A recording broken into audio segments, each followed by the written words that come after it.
It's funny how life can pivot on one sentence. Mine did. One minute I was helping my girlfriend clean up after a dinner party, the next she was telling me, "You need to apologize to him or we're done." The him in question, her best friend Kevin, a man who'd been treating me like I was a contestant on a game show he was judging from day one. I didn't argue. I didn't yell. I just looked at her, realized exactly where I stood, grabbed my keys, and left. Fast forward 3 days, and she was at my apartment, mascara racing down her face like it was in a marathon, begging for forgiveness. Let me rewind and give you the full picture. I'm a 43-year-old general contractor. I've been divorced for 6 years, have a teenage daughter who lives with her mom, and up until this little drama bomb, I was dating Allison, 39, for a bit over a year. We met the way every romantic comedy dreams of. I was renovating the coffee shop she managed. She brought me coffee. We joked around during my breaks. Sparks flew, you know the drill. No one tripped over a latte and fell into someone's arms, but it was close enough. We clicked. Same sense of humor, both outdoorsy, both previously married, and both in firm agreement that marriage was not something we'd be revisiting anytime soon. Things were comfortable but not dull. Enter stage left, Kevin, Allison's best friend since college. According to her, they dated very briefly back in the Stone Age, okay, sophomore year, but decided they were better off as friends. Since then, they've been inseparable, her words not mine. He was her man of honor at her wedding, helped her through her divorce, and, frankly, had the vibe of someone who would have preferred I stayed single and far away from his territory. We crossed paths at barbecues, game nights, parties, plenty of group events. He was not openly rude to me, just watchful, like a security guard at a celebrity event, scanning me for any signs of trouble. I tried to bridge the gap, be friendly, build a rapport. He kept things distant, civil, and occasionally gave me the look your dog gives you when you're about to sit in its favorite chair. Now here's where the story goes from quirky third-wheel friend to emotional hostage situation.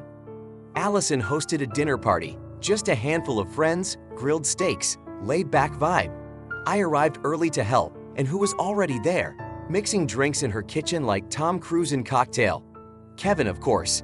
He was already giving her unsolicited advice about seasoning like he was the ghost of Gordon Ramsay. I shrugged it off. They were close whatever. Dinner went fine until someone brought up politics.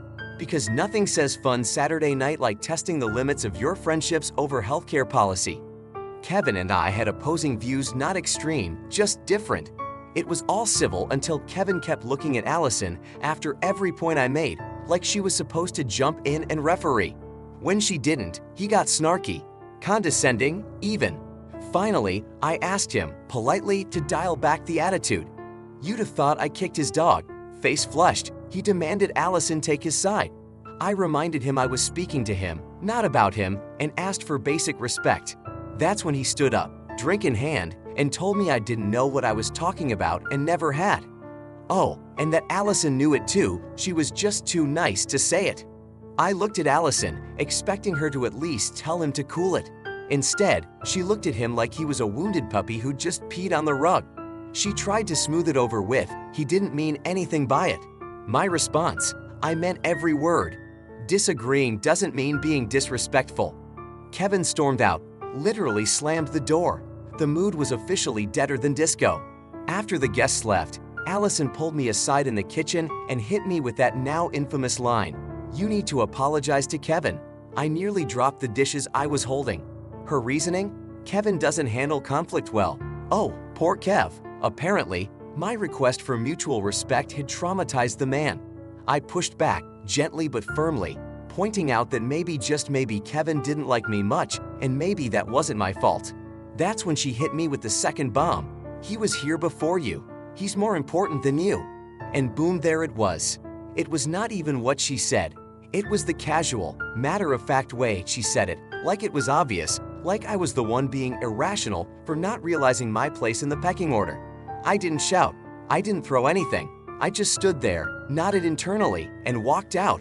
When I got home, my phone lit up like a Christmas tree with texts. You're overreacting. Come back so we can talk. We need to discuss this like adults. Nope.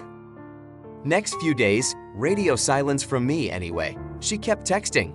I kept thinking, When she finally showed up in my door, crying, begging, saying, "I didn't mean it," I responded with the truth. "Yes, you did. That's why it hurt." We talked. She said Kevin was like family.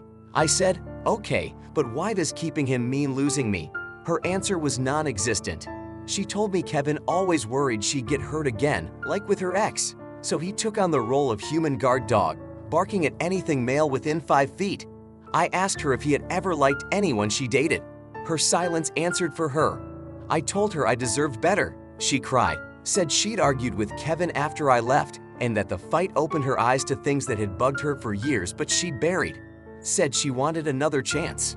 I wanted to give in, but that sentence, "He's more important than you," still echoed in my mind. So I said we needed space. Time to think.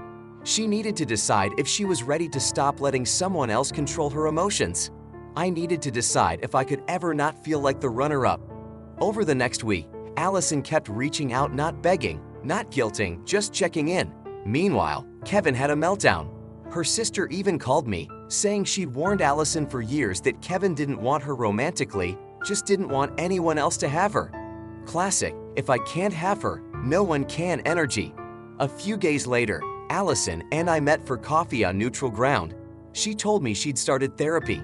She showed me some of the manipulative texts Kevin had sent her after the fight, full of emotional blackmail and guilt trips. He told her she was choosing some contractor over family. I laughed at that. I mean, sure, I can tile a bathroom like nobody's business, but I didn't realize my job title came with villain status. She admitted Kevin had undermined all of her past relationships, even shared personal info with her ex-husband to cause fights. And she forgave him, every time. Always kept him at the top of her priority list.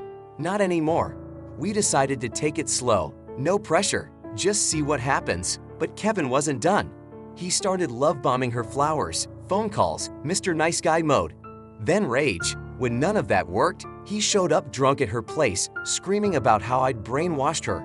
She called the cops and filed a restraining order. Therapy continued. Boundaries were reinforced. Kevin tried to turn mutual friends against her. Some took his side, most didn't. Her job blocked his emails. Security was briefed. Allison started reconnecting with friends she'd lost touch with. Turns out, Kevin's protectiveness had slowly pushed everyone else away over the years. We're dating again now. Still slow, still cautious, but different. She invited me to a therapy session, and the therapist compared leaving a codependent friendship to deprogramming from a cult. I believe it. 6 months later, things are good. Better than good, even. Allison kept doing the work. She's apologized, but I've told her her actions say more than any "I'm sorry" ever could. Kevin's gone quiet, though he's tried to rewrite history.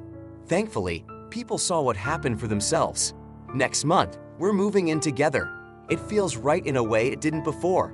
We still disagree sometimes, but now we talk it out without Kevin looming like a weirdly judgmental houseplant in the background. To those who said I should have just apologized to keep the peace, that would have kept me in a relationship where I'd always be playing second fiddle to a man who thought his proximity gave him ownership. I knew my worth, and walking away helped Allison remember hers. Turns out, standing your ground doesn't just protect your heart, it can inspire someone else to find theirs too. And that, my friends, is how one awkward dinner party turned into a full-blown emotional jailbreak. If you enjoyed this story and believe in standing your ground, setting boundaries, and maybe flipping a metaphorical table every now and then, smash that like and don't forget to subscribe.